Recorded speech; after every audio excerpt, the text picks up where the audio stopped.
আল্লাহ রাব্বুল আলামিন জিলহজ মাসের 10 তারিখে আমরা ঈদুল আজহার সালাত এবং কুরবানি যেটা করি।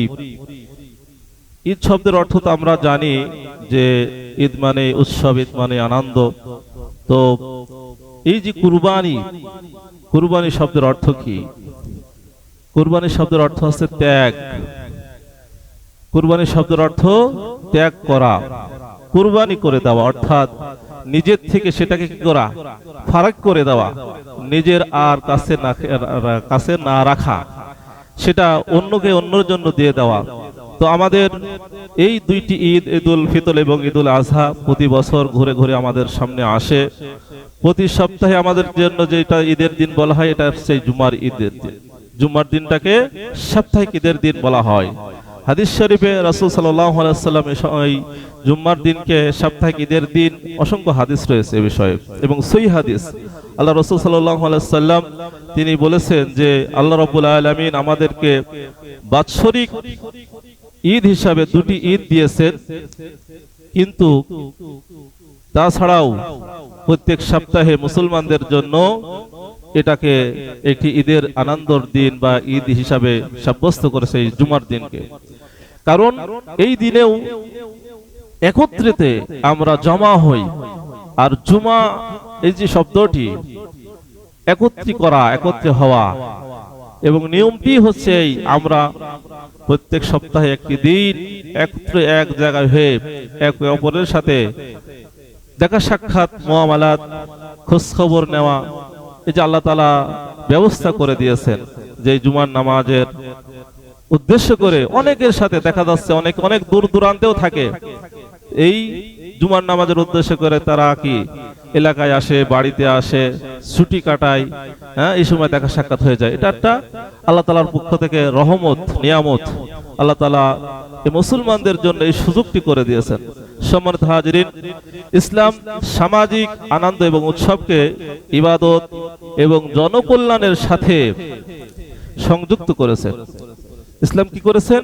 সামাজিক যে সমস্ত উৎসব বা আনন্দ, এটাকে ইবাদত এবং জনকল্যাণের সাথে সংযুক্ত করেছেন। ঈদুল ফিতরের দিনে প্রথমে ফিতর আদায় করা, সালাত আদায় করা, এরপর সামাজিক আনন্দ, উৎসব এবং শরীয়ত সম্মত বিশেষ কিছু খেলাধুলার ব্যবস্থাও ইসলামে জায়েজ রয়েছে, সেগুলো ইসলাম বৈধ করেছেন। এই যে বিষয়টি গেল। এবং ঈদুল আজহার প্রথমে কি করা? প্রথমে হচ্ছে সালাত আদায় করা, এরপরে কুরবানি করা, এরপরে এই কুরবানির মাংস গোস্ত কি করা, সামাজিক ভাবে, পারিবারিক ভাবে আত্মীয়তা করার। এই যে বিভিন্ন ভাগে ভাগ করি আমরা, 3 ভাগে ভাগ করি, বা বিভিন্ন সামাজিকতা রয়েছে বিভিন্ন এলাকায়, এক এলাকায় এক রকম। যাই হোক, এই যে আমরা কুরবানি করার পর কুরবানির পশুর এই গোস্ত, এই মাংস আমরা কি করি? বিলি করে দিই। কিন্তু আল্লাহ রাব্বুল আলামিন কুরআনের ভিতরে বলছেন, লা ইয়ানালাল্লাহু লুহুমুহা ওয়ালা দিমাউহা ওয়ালাকিন ইয়ানালুহুত তাকওয়া মিনকুম। লা ইয়ানালাল্লাহু লুহুমুহা ওয়ালা দিমাউহা ওয়ালাকিন ইয়ানালুহুত তাকওয়া মিনকুম। আল্লাহ রাব্বুল আলামিন বললেন যে, অর্থাৎ এই যে কুরবানির পশুর গোশত, রক্ত, এরপরে আল্লাহ রাব্বুল আলামিনের কাছে এইগুলার কোনো কিছুই পৌঁছায় না। পৌঁছায় কি? তাকওয়া। সেটা হচ্ছে অন্তরের খবর। এই কুরবানিটা আল্লাহর উদ্দেশ্যে দেওয়া হলো, আল্লাহর সন্তুষ্টির উদ্দেশ্যে দেওয়া হলো, নাকি সমাজ ঠেকানোর জন্য দেওয়া হলো, লোক দেখানোর জন্য দেওয়া হলো? এটি হচ্ছে আল্লাহ তাআলা দেখবেন। সূরা হাজের থেকে এই আয়াতে কারিমা তেলাওয়াত করছি। সূরা হাজের আয়াত নম্বর 37, লা ইয়ানালাল্লাহু লুহুমুহা ওয়ালা দিমাউহা ওয়ালাকিনাল তাকওয়া মিনকুম। আল্লাহ রাব্বুল আলামিন বলছে যে, ওয়ালাকিন ইয়ানালুহুত তাকওয়া মিনকুম কাযালিকা সাখখারাহা লাকুম লিতুকাব্বিরুল্লাহা আলা মা হাদাকুম লাআল্লাকুম তাশকুরুন। এইটা তোমাদের জন্য যেটা করে দেওয়া হয়েছে, যে আল্লাহ তাআলার পক্ষ থেকে তোমাদের কাছে যেটা পৌঁছায়, সেটা হচ্ছে তোমাদের অন্তরের খবর, অন্তরের তাকওয়া। আর এভাবেই তিনি এসব পশুকে তোমাদের অধীনেই দিয়ে দিয়েছেন, যাতে করে তোমরা আল্লাহ তাআলার বড়ত্ব, অর্থাৎ আল্লাহু আকবার তাকবীর পাঠ করতে পারো, এবং এজন্য তিনি তোমাদেরকে হেদায়েত করেছেন। সুতরাং তুমি বা তোমরা সৎকর্মশীলদেরকে এই সুসংবাদটা জানিয়ে দাও।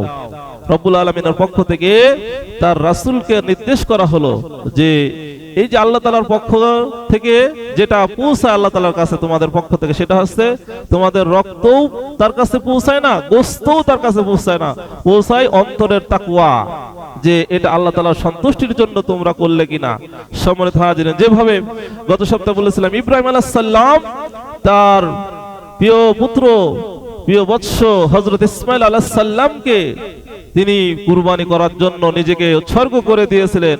সে সময় তিনি কোনো দ্বিধা সংকোচ করেননি, কোনো অজুহাত দেখাননি, আল্লাহ তাআলার কাছে কোনো কৈফিয়ত করেননি যে আল্লাহ তুমি আমাকে এই বুড়া বয়সে সন্তান দিয়ে আবার তাকে কুরবানি করতে বলতেছো। এই ধরনের কোনো অজুহাত ছাড়াই আল্লাহ রাব্বুল আলামিনের হুকুম যখন আসছে তিনি মাথা পেতে নিয়েছেন এবং কুরবানি করার জন্য প্রস্তুত হয়েছিলেন পিতা পুত্র উভয়েই।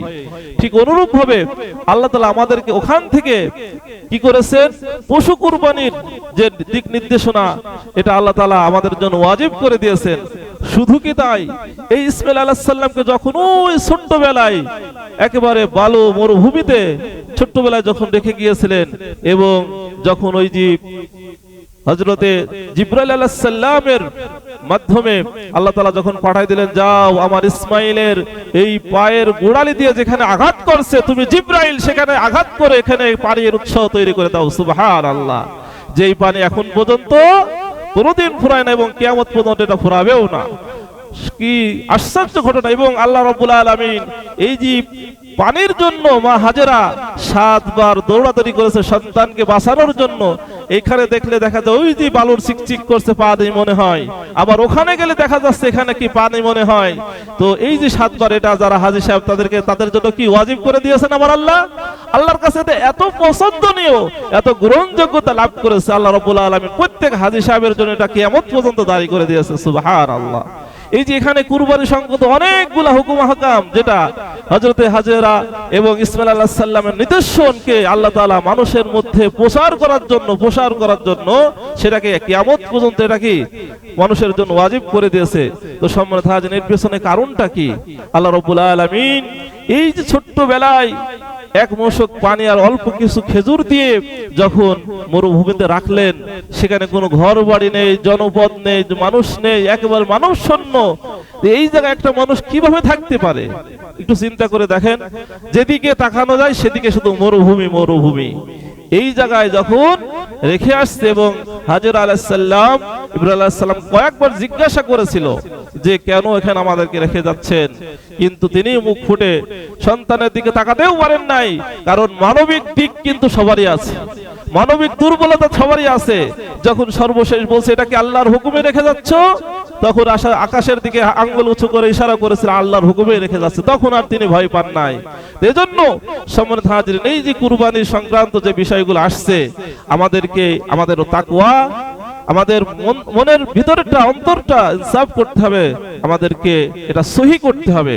আমাদের মনের ভিতরে যেই সমস্ত জড়তা রয়েছে, মনের ভিতরে যেই সমস্ত নোংরামি রয়েছে, ত্যাগ করা, কুরবানিকে মনের ভিতরে পশু কুরবানির মাধ্যমে নিজের মনের ভিতরে যেই সমস্ত পশুত্ব রয়েছে সেগুলাকেও কুরবানি করা, নিজের পশুত্বকে কুরবানি করে দেয় শুধু পশু কুরবানির মাধ্যমে। এটা আল্লাহ তাআলা তো বলছেই যে তোমাদের এই রক্ত গোশত মাংস কিছু আমার কাছে পৌঁছায় না, পৌঁছায় কি তোমাদের অন্তরের তাকওয়া। তো তাকওয়া হা হুনা আল্লাহ রাসূল বলছে তাকওয়া এখানে যখন আল্লাহ তাআলার কাছে তো এই মনের খবরটাই পৌঁছাবে।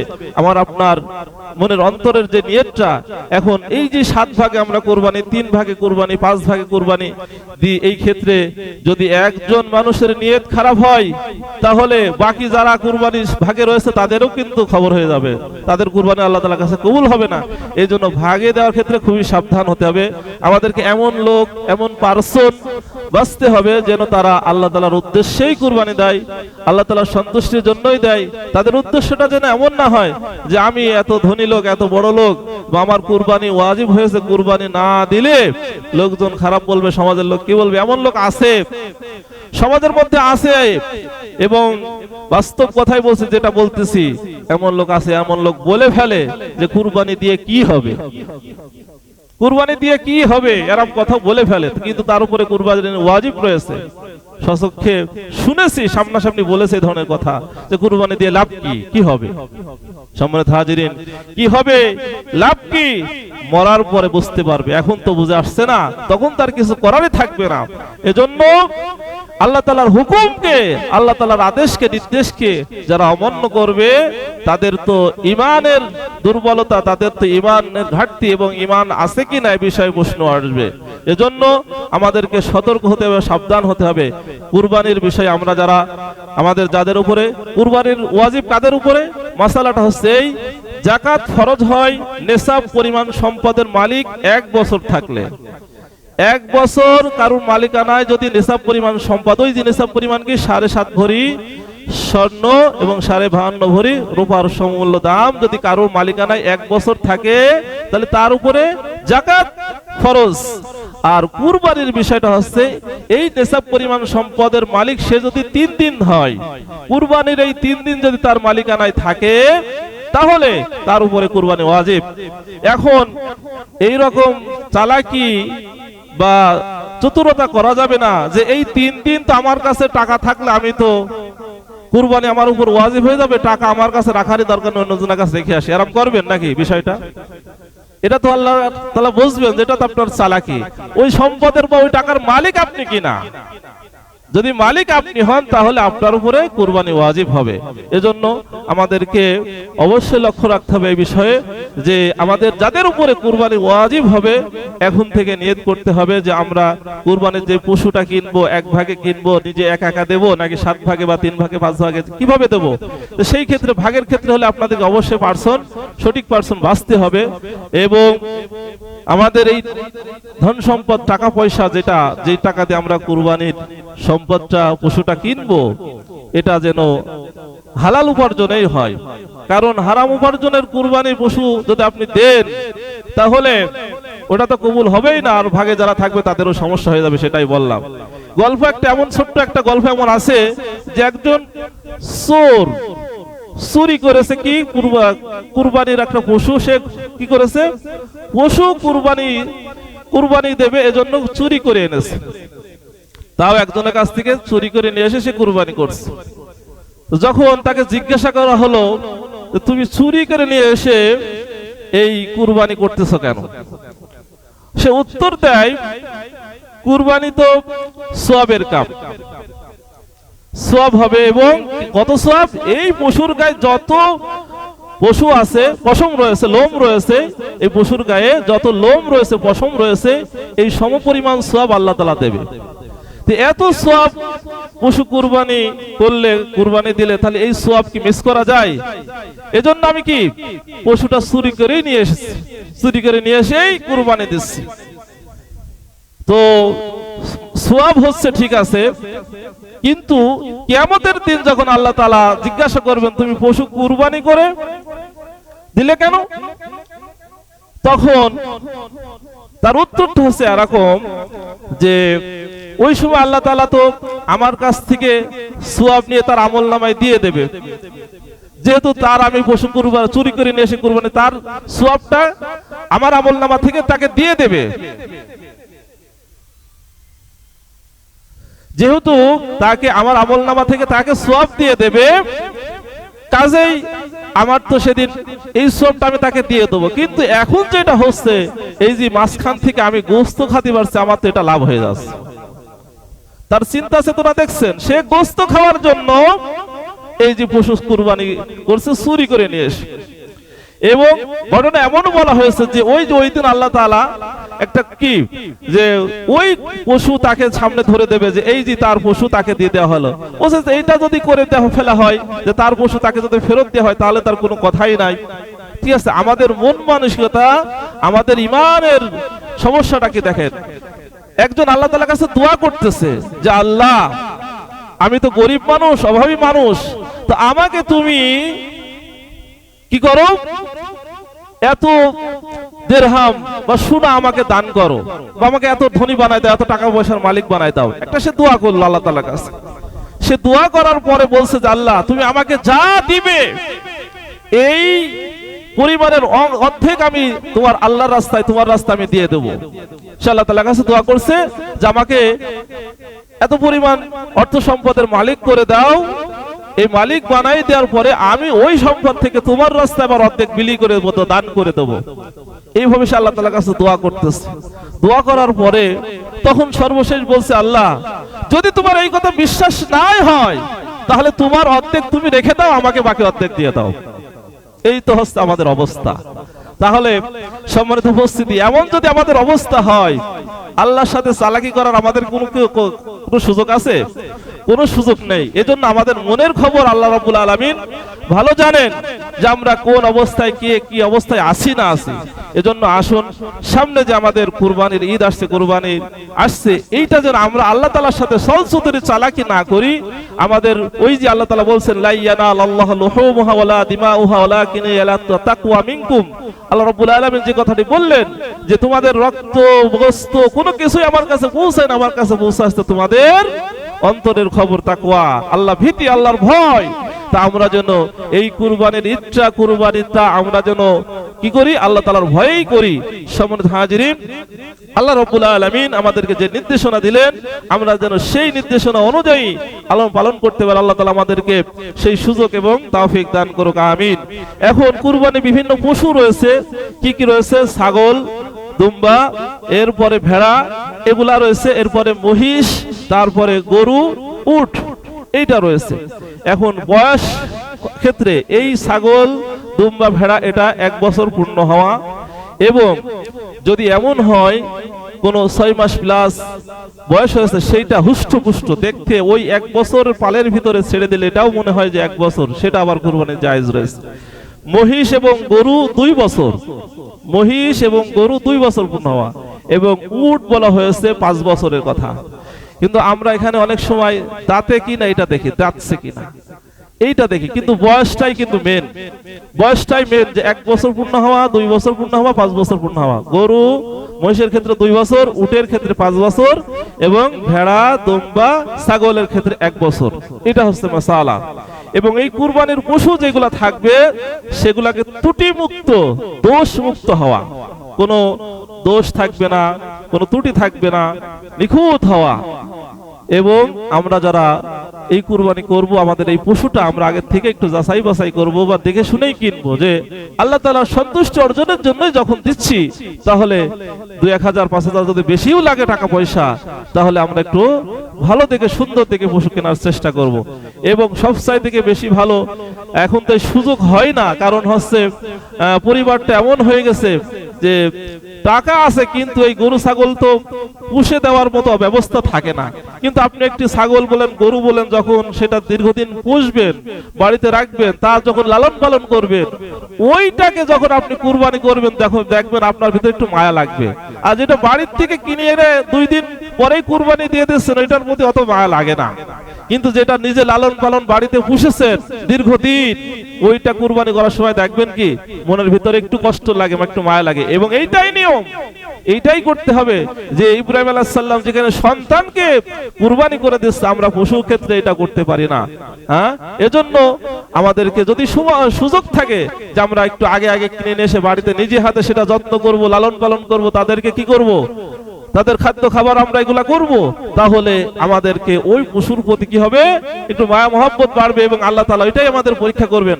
সম্মানিত হাজিরিন, তাহলে আল্লাহ রাব্বুল আলামিন আমাদেরকে যেই সমস্ত বিষয়গুলির উপরে নির্দেশ দিয়েছেন আমরা সেগুলা অবশ্যই লক্ষ্য রাখব।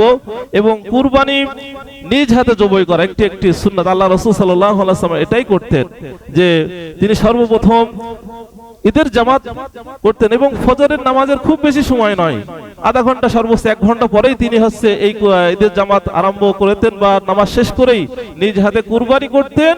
এবং কুরবানি করার পরে তিনি সর্বপ্রথম এই ঈদের দিন এই কুরবানির গোশতটাই প্রথম খেতেন, তার আগে কিছু খেতেন না। রোজার ঈদ যেমন খেয়ে ঈদ বলা হয়, যে নামাজের আগে খাইতে হয় কিছু কি, আর কুরবানির ঈদ আল্লাহ রাসূল যেটা করতেন, তিনি হচ্ছেন ফজরের নামাজের অল্প সময় পরেই ঈদের নামাজ শেষ করেই তারপরে কি নিজ হাতে কুরবানি করেই তারপরে হচ্ছে তিনি ওই গোস্তটাই খাইতেন সর্বপ্রথম ঈদের দিন। তা আমাদের যাদের সম্ভব হয় আমরা এটা করবো ইনশাআল্লাহ। ঈদের দিনের রাত্রিতে কিছু আমল রয়েছে, যে আমলগুলা অন্যান্য দিনের চাইতে অধিক গুরুত্বপূর্ণ ফজিলতপূর্ণ আমল বলা হয়েছে, কিন্তু আমরা আসলে ঈদের দিন ঈদ উৎসবে ঈদের আনন্দই মেনে থাকি, যার কারণে আমাদের সুযোগ হয় না, আমরা করি না। আমি একেবারে শেষ জুমা, ঈদের আগে যে জুম্মা হবে সেই জুম্মাতেও আবার এই কুরবানি বিভিন্ন বিষয় নিয়ে আপনাদেরকে অবশ্যই মনে করিয়ে দেবো বা এই আলোচনা আবার নিয়ে আসবো। তো যে বিষয়গুলি আপনাদেরকে এখন আগের থেকে বলা হলো কি কারণে, আমরা কুরবানির যারা প্রস্তুতি নেব, যাদের আমাদের কুরবানি দেওয়ার নিয়ত রয়েছে বা আমাদের উপর যাদের উপরে ওয়াজিব রয়েছে, যাদের উপরে ওয়াজিব অবশ্যই এটা আমাদেরকে পালন করতে হবে। এজন্য আমরা সেই প্রস্তুতি গ্রহণ করার লক্ষ্যেই আপনাদেরকে এই কুরবানি সংক্রান্ত বিভিন্ন কথা তুলে ধরেছি। এখন বিষয় হচ্ছে আল্লাহ রাব্বুল আলামিন আমাদেরকে ইব্রাহিম আলাইহিস সালামের যে ঘটনা, যে ফালাম্মা বালাগা মাহু সায়া ক্বালা ইয়া বুনাইয়া ইন্নী আরা ফিল মানামি আন্নী আযবাহুক, আমি তোমাকে জবাই করতেছি, যে হে বৎস আমি তোমাকে জবাই করতেছি, এটা তোমার অভিমতটা কি? তখন সেই পুত্রও কি জবাব দিলেন যে অবশ্যই আপনি যা আদিষ্ঠিত হয়েছে, আপনাকে যেটা হুকুম করা হয়েছে, আপনাকে স্বপ্নে যেটা দেখানো হয়েছে আপনি সেটাই করুন, আল্লাহ চাহে তো অবশ্যই আপনি আমাকে ধৈর্যশীলদের মধ্যেই পাবেন। সম্মানিত হাজিরিন, এই যে পিতা পুত্রের কথা, অনেক গুরুত্বপূর্ণ একটি কথা এখানে উঠে আসছে যে আল্লাহ রাব্বুল আলামিন যে সন্তানকে ৮৬ বছর বয়সে দিলেন, আবার সেই সন্তানকে মরুভূমির প্রান্তরে একেবারে ধুধু মরুচর, যেখানে বালুচর, সেখানে চারিদিকে মরুভূমি, সেখানে রেখে আসলেন অল্প কিছু খেজুর এবং এক মশক পানি দিয়ে। ওই সন্তান যখন আবার বড় হয়ে গেল, দৌড়াদৌড়ি করার বয়সে পরিণত হলো, সেই সন্তানকে আবার যুবক করার জন্য আল্লাহ তাআলা নির্দেশ দিলেন। তাহলে আল্লাহ তাআলার কত বড় একটা পরীক্ষা চিন্তা করে দেখেন। তার আগে তিনি আগুনে ঝাঁপ দিয়েছিলেন, আগুনে তাকে ফেলে দেওয়া হয়েছিল, সেখান থেকে আল্লাহ রাব্বুল আলামিন তাকে বাঁচিয়ে নিয়ে আসলেন। এখন এই সন্তান কুরবানির ক্ষেত্রে যে বিষয়টি এরম কি হয়েছে নাকি যে কারুর গলায় ছুরি বাঁধানো হয়েছে আর ছুরি তার গলা কাটতে পারেনি?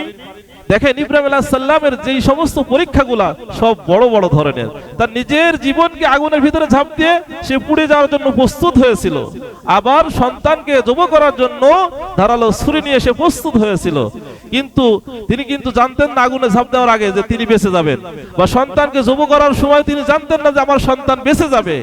এই যে বড় ধরনের ইমানি পরীক্ষা, আমাদেরকে যদি এই ধরনের কোনো পরীক্ষার সম্মুখীন করা হয়, আমাদের ইমানটা, আমাদের অন্তরটা, আমাদের মনটা কি অবস্থা হবে?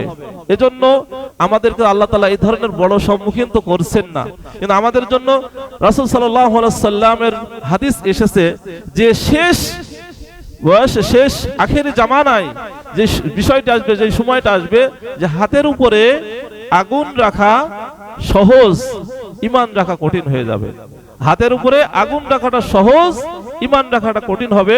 মানুষ সকালবেলা ঈমান আনবে, সন্ধ্যাবেলা কাফের হয়ে যাবে, সন্ধ্যাবেলা ঈমান আনবে, সকালবেলা কাফের হয়ে যাবে। এই সময়টা কিন্তু সামনে আসছে, এই সময়টা চলছে। দাজ্জালের যে ফিতনা, দাজ্জালের যে সময়টা, এইটা আমাদের সামনে আসছে। তাহলে আমাদেরকে এই দাজ্জালের ফিতনা থেকে আমাদের ঈমানের মজবুতীকরণের জন্য যেই সমস্ত পদক্ষেপ নেওয়া দরকার, আমাদেরকে সেই সমস্ত ব্যবস্থা পদক্ষেপগুলো আমাদের যদি আমরা নিতে পারি, তাহলে আমাদের ঈমানটা সতেজ থাকবে, তরতাজা থাকবে, আমাদের ঈমানটা দৃঢ় থাকবে, মজবুত থাকবে।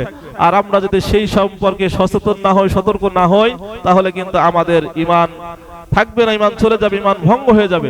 সেই ক্ষেত্রে আমরা বেঈমান, কাফের হয়ে, মুনাফিক হয়ে যাব। এজন্য আপনাদের কাছে এই উদাত্ত আহ্বান থাকবে, যেন আমরা যেহেতু নিজেদেরকে মুসলমান পরিচয় দিই, ঈমানদার পরিচয় দিই, আমাদের এই ঈমানটা, আমাদের এই মুসলমানিত্ব যেন আমরা হারিয়ে না ফেলি। আমরা যেন আমাদের সামনে যে ধরনের পরীক্ষায় আসুক না কেন, যত বড় কঠিন পরীক্ষায় আসুক না কেন, আমাদের সামনে তো ওই পরীক্ষা আসবে না যে আমাদেরকে আগুনে ঝাঁপ দিতে হবে বা আমাদের সন্তানকে কুরবানি দিতে হবে, এই ধরনের পরীক্ষা আসবে না। কিন্তু বলা হচ্ছে যে আগুন রাখা সহজ হয়ে যাবে, ঈমান রাখা কঠিন হবে। তাহলে কেমন কি? বিভিন্ন বিষয় হয়তো তুলে আসবে, উঠে আসবে, এক এক সময় এক এক জনের পরীক্ষা এক এক ধরনের আসবে। এজন্য আমাদেরকে এইগুলোর জন্য সচেতন হতে হবে, সতর্ক থাকতে হবে, এবং কোন কোন বিষয়গুলো আমাদের সামনে আসতে পারে, সামনে আমাদের ঈমানকে নষ্ট করার জন্য, ঈমানকে ভঙ্গ করার জন্য, আমাদের মুসলমানিত্ব ধ্বংস করার জন্য কোন কোন বিষয়গুলো আমাদের সামনে আসতে পারে, সেই বিষয়গুলো সম্পর্কে যদি আমরা সচেতন হই, সতর্ক হই, তাহলে আল্লাহ তাআলা অবশ্যই আমাদেরকে হেফাজত করবে। এজন্য আমাদেরকে কিন্তু আল্লাহ তাআলার কাছে সাহায্য প্রার্থনা করতে হবে, চাইতে হবে তার কাছে, এবং নিজেদেরকে সেইভাবে চলতে হবে, প্রস্তুতি গ্রহণ করতে হবে। আল্লাহ তাআলা আমাদেরকে প্রত্যেককে আমাদের জীবনের শেষ হায়াত পর্যন্ত যেন ঈমানের উপরে টিকে থাকার সুযোগ এবং তৌফিক দান করেন, আমিন। ওয়া আখিরি দাওয়ানা আনিল হামদুলিল্লাহি রাব্বিল আলামিন। আসসালামু আলাইকুম ওয়া রাহমাতুল্লাহ। আমরা কৌটাগুলা ছেড়ে দিই। মসজিদের দানের ক্ষেত্রে আমি আপনাদেরকে উদ্বুদ্ধ করি এভাবে যে আল্লাহ তাআলা এই ধরনের সুযোগ সবাইকে দেবেন না, কারণ একটু আগেই কিন্তু খুতবা শুরুতেই বলেছি, আমাদের মোহাম্মদ আলী জিন্নাহ সাহেব চলে গেছেন, তার অনেক ধন সম্পদ রয়েছে। এই ধন সম্পদের মালিক কারা? এখন উত্তরাধিকারী সন্তান সন্ততি যারা রয়েছে তারা। কিন্তু তিনি যে মসজিদ করে গেছেন, মাদ্রাসা করে গেছেন, বিভিন্ন জনকল্যাণ মানব কল্যাণের কাজ করে গেছেন, এইটার সওয়াব সাদকা জারি হিসাবে তিনি কিন্তু পেতে থাকবেন। এজন্য আপনাদেরকে উদাত্ত কণ্ঠে আমি আহ্বান করছি, আপনাদের যাদের সামর্থ্য আছে, শক্তি আছে, এই আল্লাহ তাআলার ঘরে আপনারা দান করুন, এবং নিজে তো দান করবই, সেই সাথে আরেকজনকে উদ্বুদ্ধ করব।